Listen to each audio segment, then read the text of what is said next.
Okay, well, we're back. If you listen to our season 1 coverage of Euphoria, we should link to that. I'm going to. Yeah. I was meaning to ask, I guess this is a question for Will, but can we do the thing where the boxes pop up on YouTube? Ooh, I don't know. I don't know. Let us know if you want boxes on our YouTube if you want to coverage. listen to us talk about the first season. Yeah. Because we didn't re-listen to it, we didn't rewatch it, so. I will make sure he puts the link in the show notes and the YouTube, and then I'm gonna tweet out our episode as well. So if you want it and you follow us on Twitter or social media, you'll be able to find our old episode. So this is not season 2. They were very clear about that. And we did learn that they were a week before shooting season 2. Like 3 days. When they shut down. So Sam Levinson wrote these 2 episodes that we're going to see, this one and the one, I guess, next week? Or I don't know if it's next week. I don't know that they've set a date for it. It's not on IMDb, so I don't know if we know when it's happening. So I really liked season 1 of Euphoria, and that is a polarizing Oh, did people take. not? Yes. Oh, I loved it. Did not like it. Oh, weird. Well, although I was very... It's Assassination Nation is one of the ones I'd like to revisit, to watch again and sit down and talk about it again, because...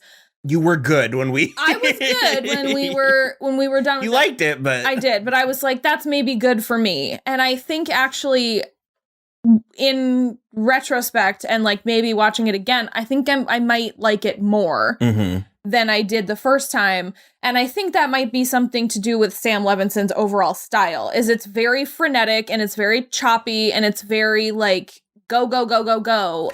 And so it is, because I feel like you didn't like this episode, and I think it's because it was very still, and it was not like Euphoria. Well, his style is extremely melodramatic, and he is extremely stylish, but it's in a way that feels very grounded and gritty. Yeah. It's sort of conflicting.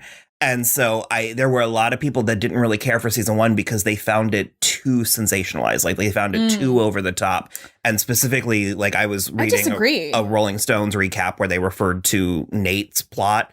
They were like, just remove it entirely and the show is so much better, because they were like... The boy? The hot boy? The bad guy. No. Because they were like, it goes into like a borderline like super villain place. No, I mean... And that's... It's true. It was very over the top, but that's what I was responding to. But I agree, but I also believe a boy like that could do something like that. Well, and you're also... The entitlement gives him the cause and the ability to act that way. We're doing a thing where we're looking at high school stories through the lens of high schoolers, where it's like when you're in high school and getting into these shenanigans, and there are varying degrees of shenanigans that high schoolers get into. This is on the extreme end. Yeah, like, well, he's on the extreme end, and then on the other end is Maude Apatow. No, but my point is that high school feels like the end all be all. Of course. And this show is presenting it like that. This show is very, very, it takes its drama very seriously. I think the thing it's doing differently is it's presenting that as very real in a very real way, where most shows that present high school as the end all be all or the end of the world are like, they also have vampires or something. And it's like they're doing it in a real world situation, I think makes it so much more interesting to me, because you're not relying on these external monsters as a metaphor. Like you're actually... Well, because that's what I was about to say is, or you veer into Ryan Murphy camp. Of course, yeah. And by all accounts, this should be campy, and it's not. I just think that's what makes it so good. Yeah, I agree. Yeah. That's what I like about it. I'm flabbergasted at I didn't know people didn't like this. I thought, well, I mean, it's a very strong flavor. He has a very strong, I mean, you just opened up with Assassination Nation and you were like, I liked it, but I was like, I never want to see it again. True. Well, I do now though. I needed to sit with it for like, what is it, like 2 years now? Almost? That came out like last January. I have it on Blu-ray and I have yet to rewatch it. Yeah. It was very intense, and I think that's a similar... like an assault. Yeah. And Euphoria is that way. And that was what I was responding to. And also, I mean, it was very interesting to sort of tackle some of this material head on because it is so insanely inappropriate. Yeah. I mean, Barbie Ferreira, I don't remember her character's name, but I don't either. But she was amazing. But she was straight up doing underage porn. Yeah. And it's like, that's the kind of stuff that is like... I mean, was she nude? She was doing fetish videos, and I mean, the guys were a 15-year-old. No, I know. Performing on cam modeling. They said Rue's 17. Sure, but it's she still was a year underage, younger. I get it. But my point is that that's the kind of thing that, because it is so improper, we don't tend, and when we do tackle that kind of content, it's on Law and Order SVU. Well, or I was gonna say with the grace of Sloppy Joe. I was gonna say they did it on what was that Toni Collette show called? United States of Terror. Yeah, because Brie Larson was doing the same thing, and she was underage. My point, as well. like, there's a lot. Like, this show went into a lot. Yeah, and so to sit down and watch this episode, it's not that I didn't like it. Mm-hmm. I actually thought it was very good, but there was a point where I was 17 minutes in and I went, oh no. Yeah. I did the same thing. This is a bottle episode. Did you really? I did kind of the same thing, because look, here's the thing. I think that there is, for her generation, I think there is almost nobody better out there than Zendaya right now. I think she's so impressive. There were a couple moments where she just like, she made a face before she made the face she was settling on, and it just is like, she just did that. I don't think Sam Levinson was like, pout a little before you get angry, and it's just like, it's so fascinating how good she is, but at the same time, Coleman Domingo is not my favorite like actor, and Ali is not my favorite character, and this so did a lot like, for him though. It did amazing for him. It's not that I think he's bad. I think he's excellent, but it's also, I think having him also up next to Zendaya for a full hour is asking a lot of the most impressive actor. Well, his history is in theater, so that's probably one of the reasons why he really shone in this episode. And it took a character that we were kind of like, oh, cool. Yeah. And doing like, damn. Yeah. And so the thing is, it's not that the episode's bad. It's not. It's actually very good. And I feel like it's a necessary thing that I wouldn't have ever like put my finger on it and said, this is what was missing from season 2. But they discussed it in the after the episode thing, that they were like, this was meant to be one scene from an episode in season 2. And I do really appreciate that it was able to breathe and they were able to really get down into some stuff. I feel about it sort of like health food, where it was like, it was very good for us, but I didn't necessarily enjoy the experience of it. My life is better for it. And I think the show will be better for it. It's like a kale salad. But it was sort of like taking your medicine. Sure. And so it just kind of, especially when I started with what I liked so much about the show was the craziness. Yeah. And so, I mean... And this is very deliberately not crazy. Because there's a scene about 2/3 of the way through where Ali goes outside to make a phone call, and at least I was waiting for the other shoe to drop. I thought he was going to get shot. Crazy is going to happen because the show's conditioned us to expect that. I kept on I was like bracing every time it went back to him, because I was like, someone's going to be behind him with a knife or something. It was just a nice version of our expectations to be like, no, actually, you're going to have to sit with this. And the other thing for me personally with this episode is I found it exhausting. This is a conversation that I have had many times. And I am, I don't know how to say this and not sound like a pretentious ass, but I feel like I've kind of aged out of this conversation. Sure. It's like how you love watching The Real World when you're 20, but by the time you're 30, it's like, I don't know how to explain to these kids how this is in their best interest. You're like, just stop being racist. Yeah. But when I was 21, it was sort of like a brave new world. It's like, Real World Seattle was eye-opening when we were 17, but it's like... This conversation was represented very well, very good here, but I just kind of was like... No, I definitely agree with that. I think the way that shows are still able to get away with this is because we are seeing it through the eyes of someone who has never experienced this conversation. Like, we are meant to be with Rue in these moments where she's learning these things about herself and her sponsor and her family and like what she believes in and what she's going to try to do with her life. And Ali brought a lot to the table. He did. Even though, like I said, I've had this conversation a million times, he made a couple of points that I was like, that's a great way to make that point. Well, and it's also, I think what's so fascinating about their relationship, and I think having not ever been in the program myself or anything like that, I think what must happen when you get a sponsor is the same thing that happens when you sort of meet anybody who is further along in a journey than you are. Sort of the same thing that Rue was feeling with Jules. You end up putting them on this like insane pedestal where there's a point in this episode where he's like, she's talking about how terrible a person she is because she threatened to kill her mom and she hit her in the face and stuff. And you know, yes, those are bad things to do. But then he's like, do you think I'm a good person? And she's like, of course you're a good person. And there's like there's not space in her brain to believe that he could have done something so terrible as beating his wife in front of his children. Mm-hmm. And that's what he admits to. And he's like, do you still think I'm a good person? And she's like, yeah. And it's the type of thing where it's like, if you can still think I'm a good person for doing something like that, why can't you see it in yourself? And I think that's what's so interesting about conversations like this, even though we have had them because before. Particularly the addiction conversation, this is one of the better explorations and explanations I've ever seen. Yeah. Did we ever decide if Sam Levinson was in the program? It feels too correct for him to not have had. Well, I'm going to go ahead and say this. I was really debating whether or not I wanted to. I'm not an expert. Do not look to me at all. We are not here for your medical advice or help. Don't whatsoever. Yeah, no. But I have mixed feelings about the program. Sure. I've read a lot of stuff. I've done the research. No, we haven't done the research. I have many friends and family who have had great help and success with the program. It's kind of, from my understanding and from my personal experience, it's kind of a crapshoot because of the anonymous factor. Sure.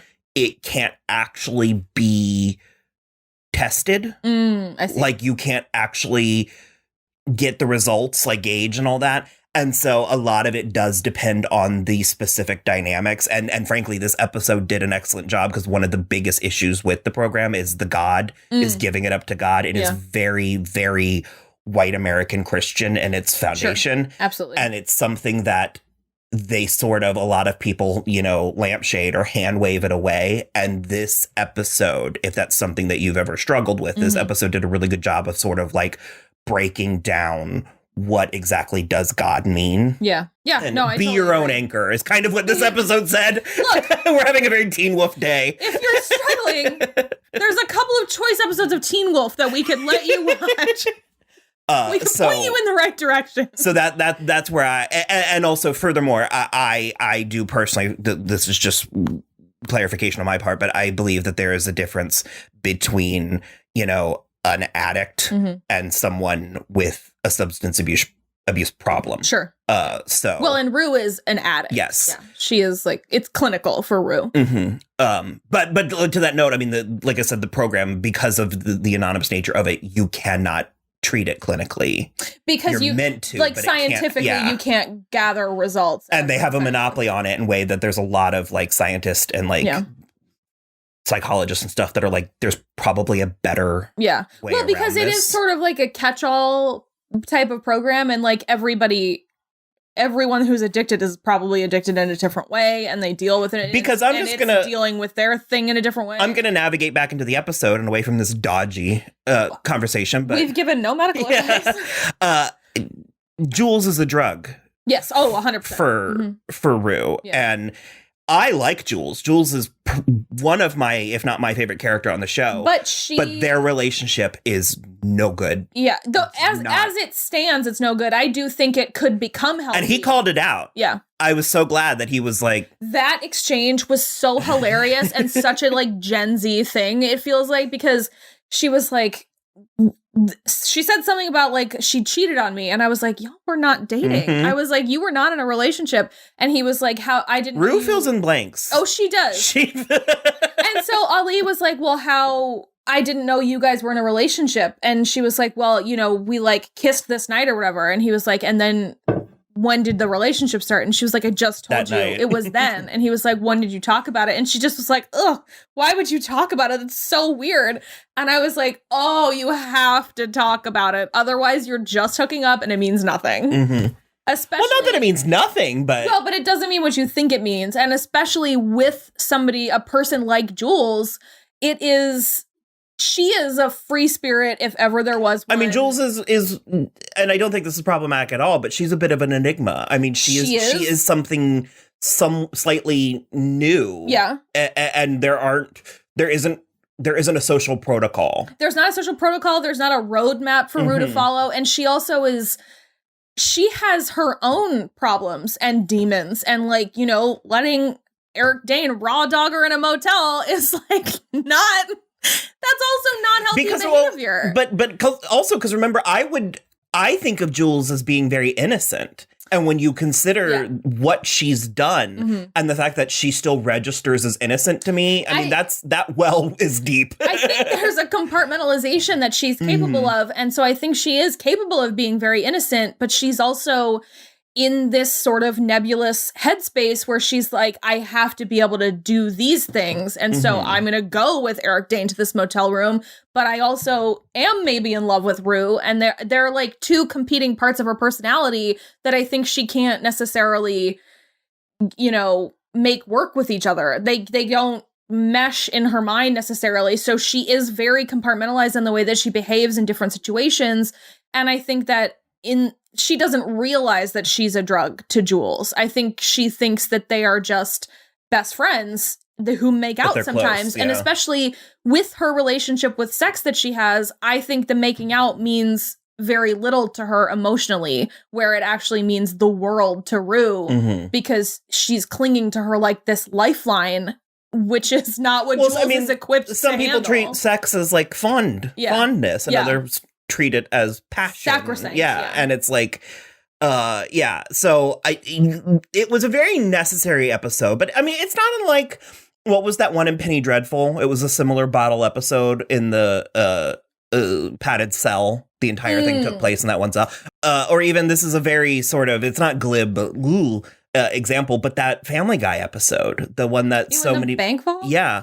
But you take the diaper out of it, and an animated show has never done a bottle episode. Of course, before, with two characters in one location for 40 minutes. Well, and I do generally and so it's like love bottle episodes. It's fascinating to watch, but it doesn't mean you want to. I don't want to it all bathe the time. in it. You know what I mean? Like, to be fair, though, one of my favorite shows of all time is called You in the Bank Vault. Sorry, go ahead.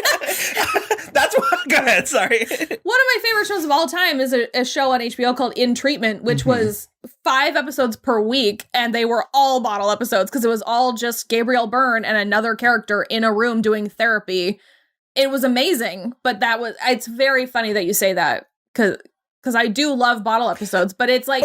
This was work for me as a viewer. This too. was not entertainment. This was work. Especially, I think... If it had been a different show, it might have felt less like work, but because it was this show and what we've come to expect and desire from this show, to get this was very... Especially when I thought I was going to get like an update on Maddie. You know what I mean? Sure. Sure. That being said, I do want to, give, props and snaps to the entire production team because they did this during COVID. In the behind the scenes thing that's on HBO Max, they talked about, having stripping it down like that on purpose so that they get it just like put something out because they wouldn't be able to do the whole season 2 production. Yeah. Snaps for sure. I'm really glad they made it, even though it wasn't necessarily 100% what I wanted. And I do appreciate that we got this deep dive into Rue without other distractions. And she certainly seemed receptive. Yes. Whether or not, I was going to say, where are we left? Was anything accomplished, or was it just a character study? I think it was mostly a character study. I don't think nothing was accomplished. I don't think she's ready yet, still. She's not. I think...